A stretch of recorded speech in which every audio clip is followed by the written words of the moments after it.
So you built your new Squarespace website, you've launched it, you've covered all the bases, the content is exactly what your audience want, but you have no background in SEO and you don't know why it's not appearing on search engine results pages or SERPs. The first bit of advice I can give you is be patient. These things take time. It can be months for a new website to appear on Google, but also there may well be some little mistakes that you're making. If we just tighten these up, we'll give you better medium to long-term results. And that's what this video is all about. Today, we're going to have a look at on-page SEO and in particular using Squarespace and how we can add elements like page title, description, and meta keywords inside our content. This will be part navigating Squarespace and letting you know where we can add these elements, and part theory, what makes good keyword density, how do we identify what keywords we want to put into our page, and also how do we narrow it down enough so we get the traffic we need but are in an environment that allows us to compete. Let's crack on. For this demonstration, we're going to use our own website, Pixelhaze Academy. And before I jump in, there's a little plug here. We've got loads of Black Friday deals on offer, especially this limited VIP membership that will give you access to all of our plugins, a discount on all of our templates, plus all of our courses, including our new up-and-coming SEO SOS course that will be released before the end of November. Check that out. We're only having 100 places at this price. Normally, it's just under $200. Enough of that. Let's jump back to the task at hand, and we are going to look at how do we present this site for search engines. So when we're logged in, we're in the development domain name. So normally this will be pixelhaze.academy. So any brand related searches, we're already performing well for that, as you would hope and expect. If I hover over the browser title here at the top, we can see that we've got our brand keywords, plus we've got keywords related to the service offering. So we have to be a bit selective here.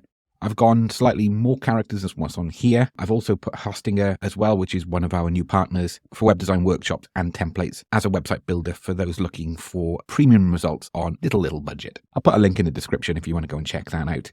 But ultimately, we're going to be focusing on Squarespace, and we can see here that we've got Squarespace courses, templates, and plugins. Ideally, to get full impact, if I wanted to prioritize templates, I would put in Squarespace templates, courses, and plugins.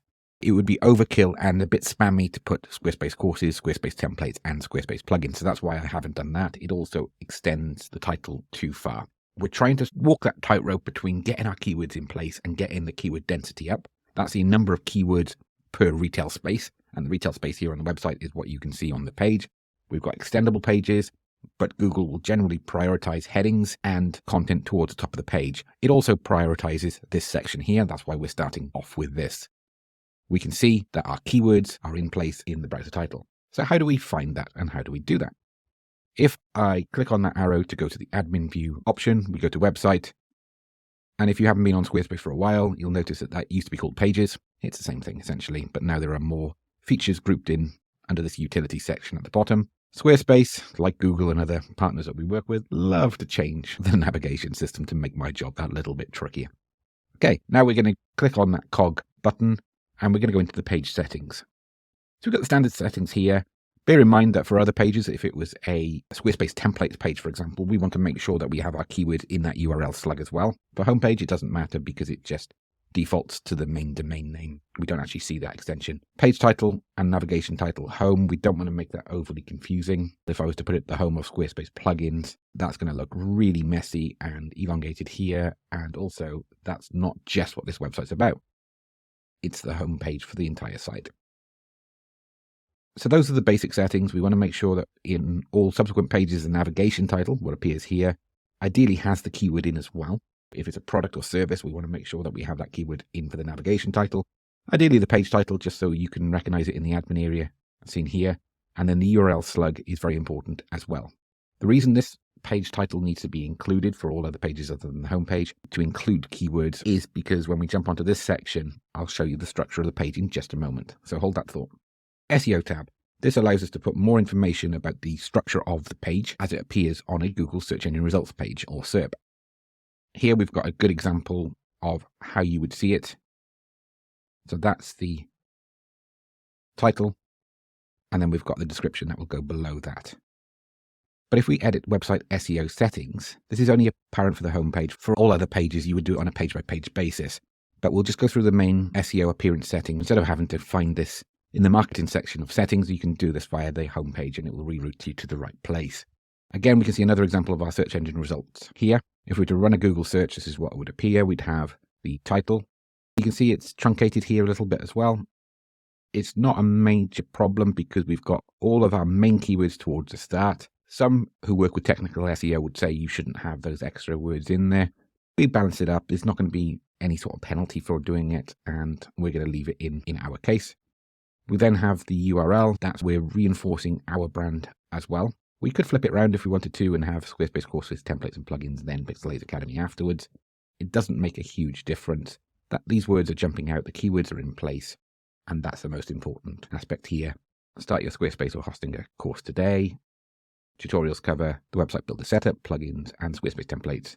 Get control of website builders. There is a little bit more text in the example I put in, but that's a good point to truncate it. And we can see that's a pretty good one-size-fits-all search engine results page entry for our website. How it's structured is like this. So the percentage in the S basically means that it pulls the site title. In our case, the site title is Pixelhaze Academy. And then we go into the individual title format for our homepage. Then we've entered in an SEO site description. If you really struggle with these, try using something like ChatGPT and ask it to write an SEO site description, or search some of your competitors or other sites that are performing very well on Google and find out what they are doing, what they are entered in their site description. These keywords won't have any real weighting in terms of being found on Google, but they're very important for converting. If you appear on a search engine results page, we want to make sure that site description is bang on in terms of what we're offering and our value proposition. Then when we go into individual pages, the site description will be specific to the page that we're on, as will the title format. If we look at the page structure, slight difference here. We've got the page title, then we've got the site title. So we can either tweak the page title option. So for example, Squarespace templates, and then the site title would be Pixelhaze Academy. You can go into more detail and you can refine it on a page-by-page basis to change that title. So that's the SEO settings for the site-wide options. So let's have a look at the folder option here. We can see that it's just got an about slug. And if we were to go to what is Squarespace, and let's have a look here. So we've got the page title. What is Squarespace? We don't really want to go into more detail than that. It just answers the question that's been asked here. We can safely assume that someone who's searching for this and then would navigate to this page is asking this exact question.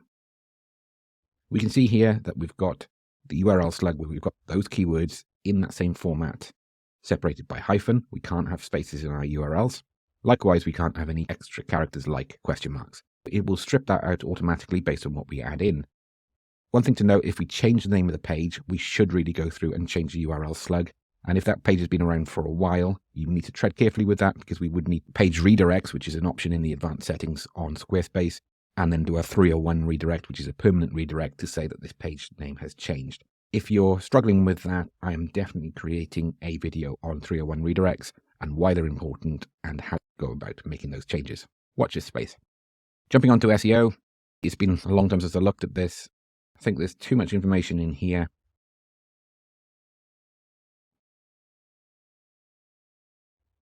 So we can trim the description down as well to about this here.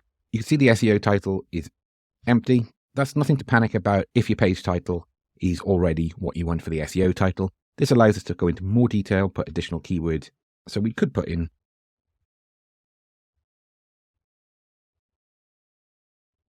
that could work really well because we're partly answering the fact that Squarespace is a website builder in the keyword. And if someone searches for what is a website builder, we've got those keywords in place, apart from the A. As our website starts performing better and better on search engines, we're more likely to be found for similar keywords in future. This will be a very competitive term, but it's one that we're building to over a long period of time. We're being patient. We're making sure that we've got everything in place for it. So that's, again, how we can go through and setting up the basic settings for each page in Squarespace. You don't necessarily have to do this for every page, but every page that you think you want to rank for, so especially products, services, our homepage, then this is a really important step to go through. Once we've done these sections, we can then go into the page content. And what we're looking to do is in the title of the page, so our heading 1, we want to make sure that we're putting this keyword in place. And we want keywords like Squarespace and website builder and what is Squarespace multiple times throughout the page without it appearing as spamming. That's increasing the keyword density and getting the balance to make sure that Google knows that we are targeting those keywords on this page. But ultimately, when we get people to the page, it's about providing the definitive answer to the question. So we have to make sure we're answering this question on the page and providing a load of additional information that we have to try and second guess and think what our viewer will search for. Hope you found this informative. Hope you've enjoyed. please leave a comment. I'd love to hear from you and your take on getting used to SEO and Squarespace and other website builders. And I'll catch you next time. Cheers.